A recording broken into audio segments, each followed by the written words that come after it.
네, 환율과 유가 수급까지 해서 꼬인 실타래를 풀어나가기가 쉽지가 않습니다. 자산 가격에 그대로 반영이 되면서 오늘 생각보다 꽤 큰 지수 낙폭 들어오고 있는 상태고요. 지금 나스닥 선물 같은 경우도 2% 넘게 빠지게 되면서 이 부분과도 강하게 연동되는 흐름 포착이 되고 있습니다. 도피처가 있을까요? 저희 김선수 전문가의 절대 전략으로 확인하겠습니다. 송관희 안녕하세요. 네, 안녕하세요. 네, 먼저 오늘자 한마디 어떻게 주실까요? 밸류 가격과 싸우는 악재, 그리고 또 악재. 이렇게 네. 정해왔습니다. 호재가 없죠. 전문의 호재 실종 상태인 것 같네요, 오늘도. 네. 호재가 지금 시장에 작용을 할 수 있는 구간은 아니죠.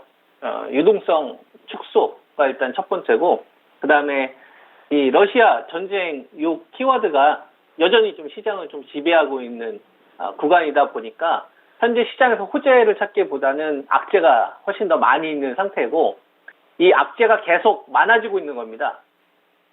악재가 시간이 지날 때마다 계속 늘어나고 있는 거거든요.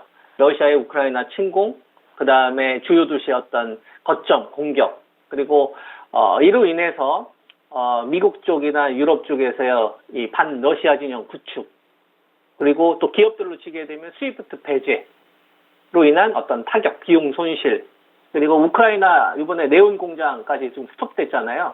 그래서 반도체나 완성차 쪽 공급망 불확실성 더 커지는, 그래서 악재가 계속 늘어나고 있는 거고, 요거랑 지금 뭐랑 부딪히고 있는 거냐면 가격하고 부딪힌 겁니다. 많이 빠진 것 같은데 이 정도 가격이면 일단 사놓으면 돈은 될 것 같은데, 이렇게 생각하는 자금들이 있을 거 아니에요. 이 자금들하고 이 악재하고 좀 부딪히고 있는 구간이지 않나, 이렇게 좀 말씀드릴 수 있을 것 같습니다. 네. 네.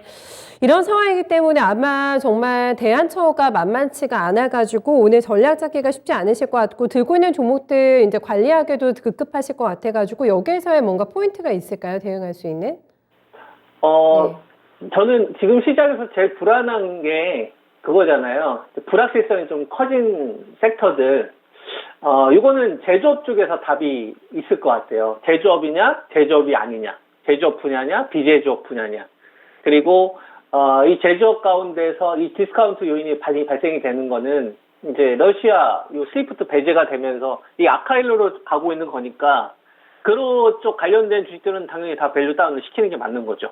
그래서 뭐 지난주도 제가 이 러시아 쪽에 매출 비중이 좀 높는 업체들 같은 경우에는 많이 빠져서 그냥 매수하기보다는 밸류를 한참 더 다운시키는, 레벨 다운으로 좀 보고 있다, 이런 말씀 좀 드렸었잖아요. 그리고 해외 시장하고 국내 시장도 잠깐 좀 비교를 해보면 좀 힌트가 될 것 같아요.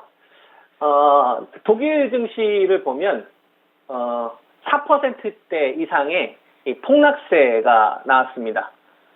유럽 증시가 대부분 뭐 영국도 그렇고 프랑스도 그렇고 다우지수에 비해서 훨씬 더 폭락이 나왔는데, 독일 같은 경우가 한 13,094 정도로 마감이 됐단 말이에요. 독일 증시하고 우리나라 증시하고 시총이 비슷해요. 우리나라 코스피 시총이 한 2,000조 정도 되죠. 독일도 한 그 정도 됩니다. 근데 우리나라 기업들의 상장 숫자보다 한 9분의 1 정도 돼요. 우리나라가 한 890개, 한 그 정도 되잖아요. 근데 저쪽은 이제 100개. 그래서 대부분 뭐로 구성되어 있냐면 독일 증시 같은 경우에는 좀 대형주급, 중대형주급들이 많이 구성되어 있는 거고, 우리나라 같은 경우에는 시총 상위 종목들 몇몇 빼게 되면 사실상 외국인들의 시선으로 봤었을 때는 소형주로 분류하는 게 맞는 겁니다. 그죠? 그러면은 잘 우리 한번 생각을 한번 해보면, 독일 증시 같은 경우에는 좀 중대형급 위주, 그러니까 시총 기준으로 한 50조에서 한 100조 사이에 갖춰져 있는 업체들, 이런 업체들 위주로 급락이 나온 거예요. 그리고 뭐 독일 하면은 뭐 BMW부터 시작해서 뭐 폭스바겐, 뭐 벤츠, 다임레슬러, 이런 업체들, 그죠? 그러니까 제조업 중심의 급락 흐름이 나왔는데, 이거는 확실히 이 러시아와 관련된 악재에 더 크게 많이 반응을 하고 있다, 저는 이렇게 좀 보이고, 유럽 쪽하고 이제 다우존스를 비교를 한번 해보면, 다우존스는 상대적으로 별로 안 빠졌거든요. 한 0.53%. 오히려 이제 조정이 나오다가 저점 매수에도 장중에 좀 들어왔습니다. 이 파월 의장의 금리 인상 발언이 원래는 러시아 전쟁 요게 심화되기 전에는 50베이스 포인트까지 거의 기정사실화 되다가 25베이스 포인트로 좀 따라가다 보니까 이런 식이면은 공격적인 금리 인상 힘들겠는데, 이렇게 시장이 좀 반영을 하고 있는 것 같아요. 그래서 이게 미국 2년물도 그렇고 10년물도 그렇고 실제로 금리 즉각 반영이 됐고요. 그 다음에 나스닥 같은 경우도 하락을 하긴 했지만 확실히 해외 시장 가운데에서 유럽 증시보다는 훨씬 더 선방하고 있는 흐름들이 나오더라. 차이점은 그거죠. 빅테크가 있느냐 없느냐. 그죠? 빅테크 관련된 거는 사실상 이번에 러시아 쪽 관련된 사업을 하는 데 있어서 불확실성이 상대적으로 좀 덜하죠. 제조업체 같은 경우에는 이 뭐 물건을 가지고서 실어 나르는 것도 일단 문제가 될 거고, 그죠? 그 다음에 뭐 비제조업 분야 같은 경우에는 러시아 관련된 매출 비중만 빼버리면 된다 이거예요. 요게 해외 증시에서 저는 나타난 가장 큰 차이점이 아니냐. 종목들도 실제 그렇게 좀 나오고 있더라고요. 그래서 우리나라 시장도 여기서 저는 크게 배제하기는 좀 어려울 것 같습니다. 지금 돌아가는 판을 보아하니, 먼저 첫 번째, 제조업체 가운데서, 이번에 그 가격이 왔다고 하더라도, 제가 여러분한테 제시했던 기업들, 그 다음에 여러분이 관심 있었던 기업들도 관심이 있다고 하더라도, 실제로 러시아 쪽 관련된 매출 비중이 높았던 업체들은, 주력 분야가 이쪽에 있었던 업체들은 확실히 밸류를 다운시키는 게 맞다. 이거는 그냥 싸다고 해서 덥석하는 건 아닌 것 같다. 이런 생각이 좀 들고요. 그 다음에, 요거로 인해서 금리 변화에, 일단, 이유가 생겼다라는 거죠. 공격적인 금리 변화에.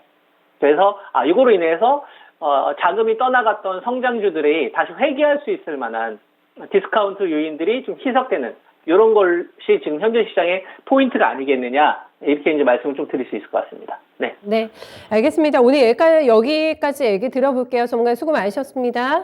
예, 감사합니다. 네.